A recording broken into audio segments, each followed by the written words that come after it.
어떻게 할까요? 제가 먼저 제 입장 정한 걸 좀 말씀드리거나 읽고 그 다음에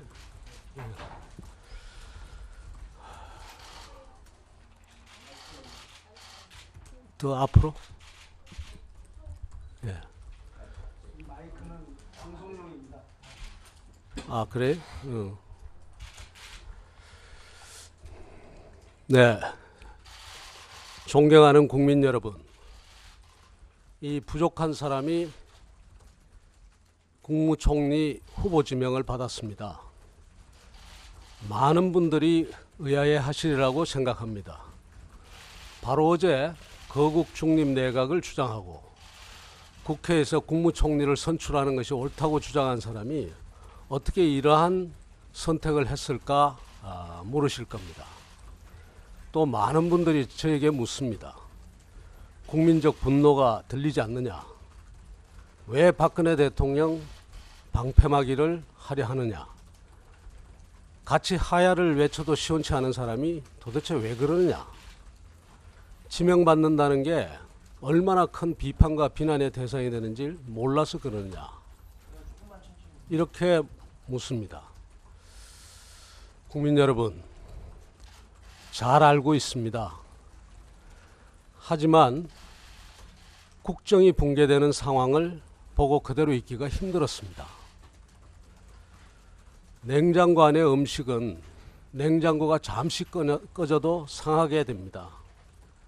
국정도 마찬가지라고 생각합니다. 멈춘 만큼 상하게 되어 있습니다. 보기에 아무 일 없는 것 같아도 실제로는 그렇습니다. 또 다른 비유가 되겠습니다만, 주인이 바뀌는 기업에서도 회계나 기술 개발은 정상적으로 이루어져야 됩니다. 국가도 그와 똑같습니다. 경제, 산업, 사회, 안보 등 모든 분야의 모든 상황이 예사롭지 않은 지금과 같은 상황에서는 더욱 그렇습니다. 그래서 수락했습니다. 그만한 일을 할 수 있는 권한을 가질 것이냐, 어느 정도의 권한이 필요한지 가늠하기 어렵습니다만 한 가지는 분명히 말씀드릴 수 있습니다. 국무총리가 되면 헌법이 규정한 국무총리로서의 권한을 100% 행사할 겁니다. 그러면서 개각을 포함해 모든 것을 국회 및 여야 정당과 협의해 나가겠습니다. 대통령이 국민적 비판에 직면한 상황에서 국회와 여야 정당은 국정 동력의 원천이 됩니다. 이 원천으로부터 동력을 공급받지 못하면 국정의 불은 꺼질 수밖에 없습니다. 상설적인 협의기구와 협의 채널을 만들어서 여야 모두로부터 그 동력을 공급받겠습니다. 그러는 과정에서 완전하지는 않겠습니다만 거국 중립 내각이 구성될 것입니다. 국무총리가 되면 그 내각의 정신을 존중할 것이고 또 책임 또한 다하겠습니다. 시민사회와의 소통도 크게 강화하겠습니다. 현안 해결과 미래 설계를 위해서 중요할 뿐만 아니라 지금 당장 필요한 국정의 동력을 시민사회로부터 얻어야 되기 때문입니다. 이를 위해서 국무총리실의 기능과 조직을 개편하는 것도 생각해 보겠습니다. 대통령에 대한 수사를 놓고 많은 질문들이 있었습니다. 제가 가진 답은 하나입니다. 대통령을 포함해 모든 국민은 법 앞에 평등합니다. 재직 중 형사상의 소출을 받지 아니한다고 되어 있는 헌법 규정을 두고 서로 다른 해석들이 있습니다. 저는 수사와 조사가 가능하다는 입장입니다. 다만 국가 원수인 만큼 그 절차나 방법에 있어서는 신중을 기할 필요가 있다고 봅니다. 대통령의 탈당 문제가 역시 거론되고 있습니다. 그러나 이 문제는 1차적으로 대통령과 여당의 문제라고 생각하고 있습니다. 또 헌법적 권한을 행사하는 국무총리가 여야 협치 구도를 만들게 되면 대통령의 당적 보유 문제가 크게 완화되리라고 생각합니다. 하지만 이 문제, 즉 대통령의 당적 보유가 지속적으로 국정의 발목을 잡는 경우에는 국무총리로서 대통령의 탈당을 건의할 수 있다고 생각합니다. 국민 여러분, 저에 대한 의구심과 비판이 있음을 잘 알고 있습니다. 제가 드릴 말씀은 아닙니다만 지명 과정에서 발생한 절차상의 문제로 더욱 그런 것 같습니다. 청와대의 시스템이 일시 무너져 생긴 일이라 생각합니다만 저 역시 유감스럽습니다. 존경하는 국민 여러분, 최선을 다하겠습니다. 그리고 책임과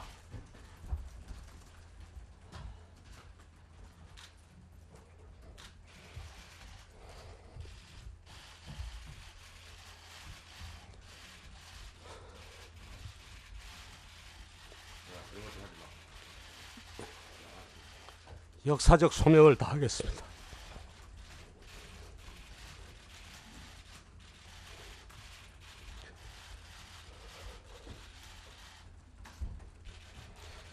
이 책임과 소명을 다하지 못하는 경우 결코 자리에서 연연하지 않겠습니다.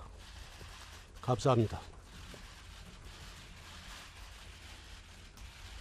기자단과의 의문사항이 있겠습니다. 질문하실 기자께서는 손을 들어주시고 질문에 앞서 소속사와 성명을 밝혀주시기 바랍니다. 네, 한겨레 정인환입니다. 지명자께서 지금 저 헌법상에 있는 총리 모든 권한을 다 행사하시겠다고 말씀을 하셨는데요. 지명자께서 생각하시는 이른바 책임총리, 그러니까 책임총리라는 어휘를 굳이 안 쓰더라도 지명자께서 판단하고 계시는 헌법상의 총리의 권한, 그거에 대해서 좀 말씀해 주시고요. 그 다음에 총리직 수락 전후로 대통령과 말씀을 나누셨을 텐데 그때 대통령과 공유하셨던 이 총리의 권한, 범위 어느 정도까지인지. 우선 그 헌법에 있어서 헌법에서 규정한 총리의 권한은 아주 굉장히 간단하게 기술이 되어 있습니다. 대통령의 지시를 받아서 그 국정을 통할한다 이렇게 되어 있고, 그 다음에 내각 강요의 임명 제청권과 해임 건의권을 가지고 있습니다. 그런데 실제로 이제 우리가 그 해석이 여러 가지가 있을 수가 있습니다. 국정을 통할한다는 것이 과연 어느 정도냐, 뭐 이런 것들이 있는데 지금까지 사실은 총리가 그 헌법상의 권한을 다 행사한 적이 거의 없다고 저는 생각을 합니다. 그런데 저는 어쨌든 국정을 통할한다는 의미를 좀 폭넓게 해석하고 있습니다. 그러니까 경제, 사회, 정책 모든 전반에 걸쳐서 총리의 지휘권을 다 행사할 수 있는 그런 것으로 저는 해석을 하고 있습니다. 그 다음에 강요에 대해서도 마찬가지입니다. 임명 제청권, 해임 건의권 다 행사해야 된다고 봅니다. 그리고 대통령과의 대화가 어느 정도였나고 말씀을 하시는데 제가 일일이 하나하나 다 설명할 수는 없습니다만 기본적으로 제가 나눈 것은 경제 사회 부분에 있어서 경제정책과 사회정책 부분에 있어서는 그것은 제가 잘할 수 있는 영역이다. 그래서 이 부분에 대해서는 저에게 전부 맡겨줬었으면 좋겠다. 이렇게 이야기를 했습니다. 네. 연결되는 질문을 제가 하나만 더 하겠습니다. 다음 분에게 기회 드리겠습니다. 손 들어주시죠. 네, 연합뉴스 기자 이한승입니다. 총리 후보자께서 이렇게 말씀을 하셨지만 그럼에도 불구하고 여전히 야당이 반대하고 있고 국회 인준안 통과는 현실적으로 불가능한 상황입니다. 특히 야당에서는 인사청문회를 개최하지 않겠다고 얘기하고 있는데 거기에 대한 보관은 어떤 입장을 갖고 계십니까? 우선 왜 그렇지 않겠습니까? 당연히 화도 나고 그다음에 또 저에 대해서 섭섭한 것도 당연히 많이 있으리라고 생각을 합니다. 보관이 뭐가 있겠습니까? 제가 어떤 뭐 전략적 접근을 할 수도 없고, 보관이라는 것은 기회가 닿는 대로 제가 이 자리에 설 수밖에 없었던 그 마음, 정말 국정이 단 하루도 멈춰서는 안 된다는 것, 그리고 우리가 모르는 사이에 지금도 너무나 많은 심각한 문제들이 여러 형태로 악화되고 심화되고 있을 것이라는, 그리고 그것은 어떤 부분은 상당히 정권 말기에 회복 불능으로 갈 가능성도 있다라는 오로지 그 한 마음에서 나섰다. 이것을 설명드리고 그 다음에 그것을 이해를 구하, 그것에 대해서 이해를 구하는 것밖에 없다고 생각합니다. 그러고도 저를 받아주시지 않으면 전 그것은 당연히 제가 그것을 그대로 수용하고 두 말 없이 수용하겠습니다. 네, 저기 매일경제 김효상입니다. 그 대통령 국대가 언제 이루어졌으면 얼마나 얘기했어요? 제가 어제부터 그 질문을 계속 받았는데요. 제가 아까 보니까 토요일 였던 것 같습니다. 그러니까 오늘이 목요일이니까 지난 토요일. 얼마나 얘기했어요? 제가 시계를 뭐 이렇게 봐가면서 한 건 아니라서 정확하게 이야기 드릴 수가 없는데 하여튼 충분한 이야기를 나눌 정도는 됐다고 생각합니다. 짧지 않은 시간이었습니다. 여기 먼저 아까 질문 들어왔죠? 네, 저 오마이뉴스 황박렬입니다. 두 가지 질문을 드리겠는데요. 아까 그 질문 중에 대통령과 어떤 말씀을 나눴냐는 질문에 경제정책, 사회정책은 잘할 수 있는 영역이니까 저한테 맡겨줬으면 좋겠다 이렇게 말씀하셨다고 했는데 그 부분에 대한 대통령의 답변 이 말씀을 좀 전해주시고요. 또 하나는 그 내정자께서는 이 여러 정책에 있어서 현 정부하고는 기본적인 생각이 좀 다르다 이렇게 많이 인식이 되어 있는데 특히 언론에다 이제 말씀하신 부분들이 있습니다. 사드 문제라든가 또 이제 국경 교과서 문제 이 문제에 대해서는 어떻게 대응하실 생각이신지 그 두 가지 말씀 좀 해주시죠. 저는 아직도 제 생각에 전혀 변화가 없습니다. 그러니까 국정교과서 문제만 해도 저는 국정교과서라고 하는 것이 교과서의 국정화라는 것이 과연 우리 사회에 합당한 것이고 그것이 과연 그대로 지속될 수 있는 것인가에 대해서 의문을 가지고 있습니다. 예. 그 말씀드립니다. 첫 번째 드린 말씀 대통령께서 경제정책, 사회정책에 대한 예, 그 부분에 대해서 저는 대통령께서 정확한 워딩은 생각이 나지 않습니다만 대통령께서 동의하셨다고 생각합니다. 동의하셨다고. 그렇죠. 말하자면 경제 사회 정책에 대해서 그것은 총리에게 물론 대통령께서 아직도 무슨 완전히 뭐라 그래 유고 상태가 아니지 않습니까? 그리고 또 서명할 수 있는 권한도 있고 하지만 그러나 국정에 대한 특히 경제 사회 부분에 대한 통화는 저한테 맡기셨다고 봅니다. 시간 관계상 두 분의 질문을 더 받겠습니다. 그저 한겨레 기자분 옆에 계신 기자님 먼저 해주시죠. 네. 아까 하셨으니까 한겨레 기자. 네네. 그러면은 안철수 전 의원이 비대위원장 제안한 거에 대해서 수용하신 것은 어떻게 된 건지요? 비대위원장은 아시다시피 비대위원장 이야기가 나오다가 결국 또 호남 중진들께서 반대를 강하게 하셨어요. 그래서 못 받아들이겠다라고 하고 그러는 사이에 이게 당내가 조용하지 않다는 이야기를 제가 또 들었습니다. 그러는 과정에 그리고 이제 제가 정말 최종적인 결심을 해야 되는 단계였는데 그 단계에서 제가 총리직 제안을 받은 겁니다.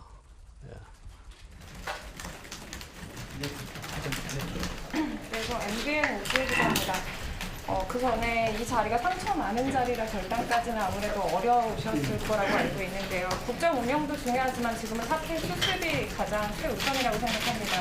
총리가 되시면 어떤 식으로 사태를 가장 수습하려고 주력을 하실 건지와 지금 옆에서 봤을 때 좀 전에 이렇게 준비하신 말씀을 읽으실 때 약간 눈물을 흘리신 걸 봤는데요. 그 의미를 놓고도 아마 지켜보시는 시청자분들이나 국민분들이 되게 왜 흘릴까 하고 의아해할 수도 있고 또 공감이 될 수도 있다고 생각합니다. 그 의미에 대해서 설명해 주실 수 있다면. 저도 왜 그랬는지 잘 모르겠습니다. 다만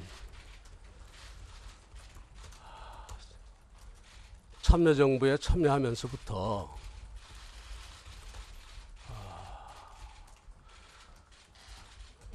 아무래도 걱정이 많았겠죠. 우리 국가에 대한 걱정, 국정에 대한 걱정. 그런데 그때 다 못했습니다. 하고 싶은 것을. 다 못하고 좌절하고 또 넘어지기도 하고, 그 이후로 노무현 대통령께서 정치로 세상을 바꾸는 시대가 지났다 라는 말씀에 저도 동의를 하고, 학교에 가서 강의하고 글 쓰고 그러면서도 늘 가슴이 아팠습니다. 왜 우리 세상이 이렇게 갈까? 이거보다 조금 더 나아질 수 없을까?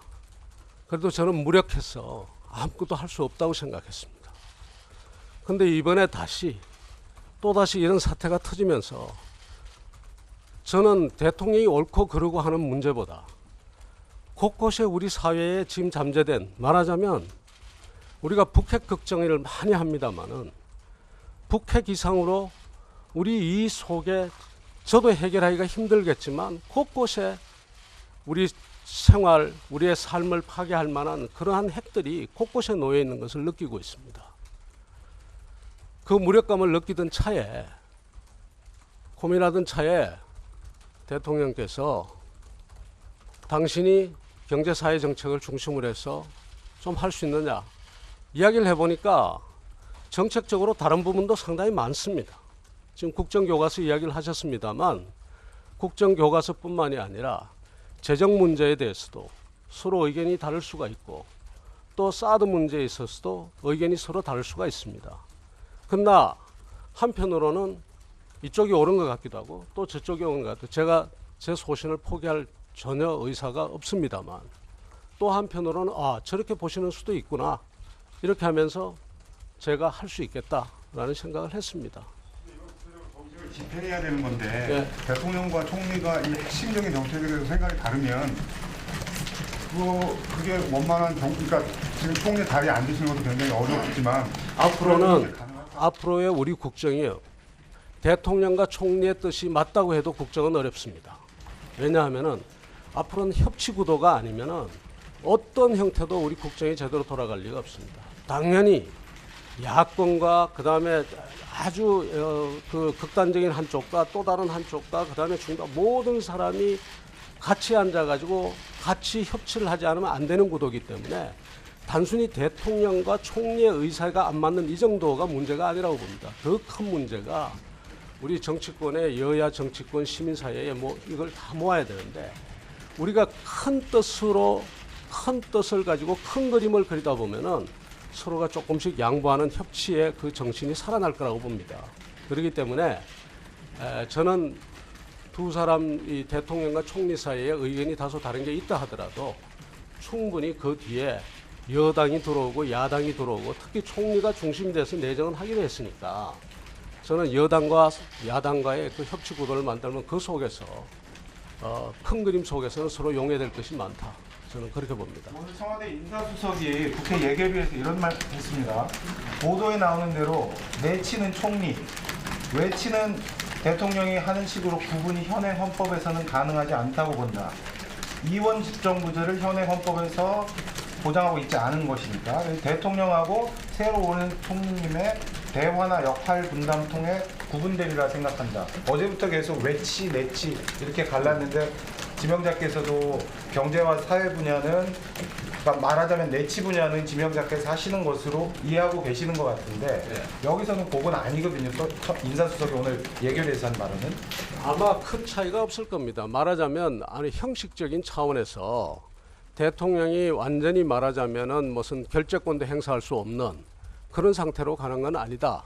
왜냐하면은 우리가 입법안에 법률안을 낼 때는 당연히 대통령의 서명이 있어야 되는 거고, 그 다음에 총리 이 강요를 임명하는 데 있어서도 임명권자로서의 그 임명에 서명을 해야 되는 거고, 그렇기 때문에 완전히 그야말로 이원 집정부제 형태의 법률적 권한까지도 다 가지는 이런 형태의 총리가 될 수는 없다, 이 말씀 아니겠습니까?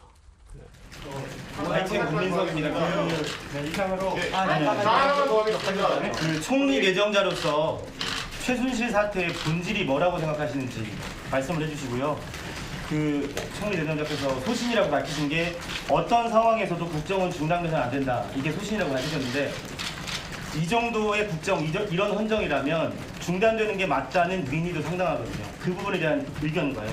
그 지금 총리 지명을 수락하신 게 노무현 정신에 부합하는지에 대한 의구심이 상당하거든요. 그 부분을 좀 말씀해 주세요. 노무현 정신에 저는 부합한다고 봅니다. 노무현 정신의 본질은 이쪽 저쪽을 가리는 것이 아니라 국가를 걱정하고 국정을 걱정하는 것이라고 저는 생각을 합니다. 그 점에 있어서는 제가 그렇게 생각하고요. 그 다음에 또 하나가 최순실 사태의 본질이 뭐라고 생각하시는지. 제가 그 부분에 대해서 정말 강의를 한다면 길게 강의를 할 것 같습니다. 그러나 기본적으로 지금 현재의 가장 큰 본질은 대통령 권력과 대통령 보좌 체계의 문제, 이런 데 있다고 보고요. 그리고 대통령 권력과 대통령 보좌 체계의 문제는 또다시 우리 국정 운영 전반에 걸쳐서 대통령 힘의 그 행사하는 메커니즘이라든가 이런 것들에 다 문제가 있다고 봅니다. 그리고 특히 이런 집정부대 김명준 총리 지명자인데 시작한다면 개헌 이야기 같은 것들이 안 나올 수가 없는데요. 개헌에 대한 입장도 한번 얘기 좀 해주시죠. 개헌에 대한 입장은 대통령께서는 어떤 생각을 가지셨는지 어제 또 어떤 기자가 물어서 제가 이야기를 드렸는데 대통령 생각과 다르네요. 누가 그렇게 묻더라고요. 그게 뭔가 하면 저는 개헌은 어디까지나 국민과 국회가 주도하는 겁니다.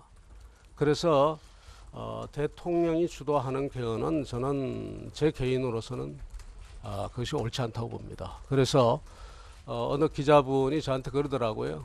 그러면 대통령 생각하고 다른 겁니까? 그래서 내 대통령 생각은 모르지만 내가 뭐 정확하게 내 기억이 나질 않는데 내 생각은 하여튼 그러고 만일 그게 대통령 생각과 다르다면 다른 거다.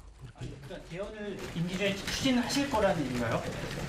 그것조차도 누가 결정해야 되는가 하면 저는 대통령이 아니라 오히려 국회가 결정하고 여야 정당이 결정하는 것이 옳다고 봅니다. 원래는 국회 주도의 개헌을 개헌을 내각제를 주장하시는 건지 그거에 대해서도 한 말씀 해주시죠. 이원 집정부제를 주장하시는 건지. 그 말씀을 이원 집정부제가 됐든 내각제가 됐든 제가 지금 학자로서의 소신을 밝힐 수 있는 자리는 아닌 것 같습니다. 근데 이것은 학자로서의 개인적인 소신이라고 그냥 이야기를 해 주십시오. 하나는 뭔가 하면 우리 국정의 가장 큰 문제는 책임과 권한이 일치가 되지 않는 겁니다.